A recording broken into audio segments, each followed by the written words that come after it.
Escobar 2009.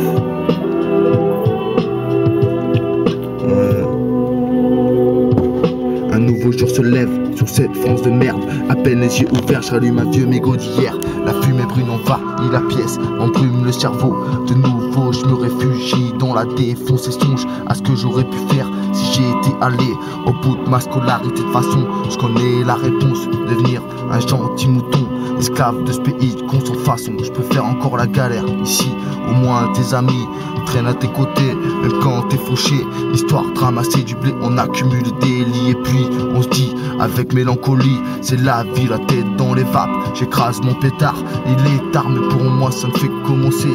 Une rebier en guise de déjeuner, et c'est y part pour la journée. Dehors, le décor est planté, trop feignant pour taffer. Alors tu deals pour payer à bouffer, et Dieu sait où tout ça va te mener. Mais je me démène à faire mon bénéf avec pas BZF, 10 jets de conso et 50 € pour la semaine. Va falloir qu'on se démerde pour bouffer, je suis toujours prêt à voler.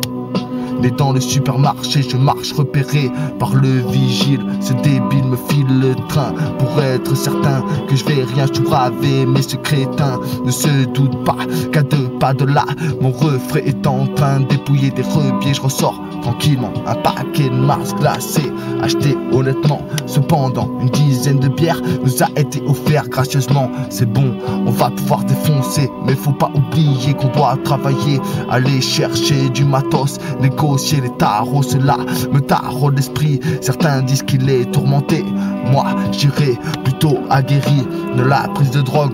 Douce, dure, je carbure à la bibine. En plein après-midi, je suis cuit un peu de speed, et c'est reparti, insipide, rapide et livide. Je marche dans la ville, soudain tombe la nuit. Va falloir trouver des amis chez qui on pourra taper la soirée, peut-être même escompter dormir gratis. Bien sûr, moyennant quelques 8-6 au moment propice. T'inquiète, on a la malice, complice dans le vice. On risque pas de marcher au pas, on vocifère et déblatère des conneries sur cette putain de vie pleine de soucis. Et oui mon petit, je te charrie, tu perds l'esprit. Rien à redire avec mes dents de vampire en guise de sourire. Yeah.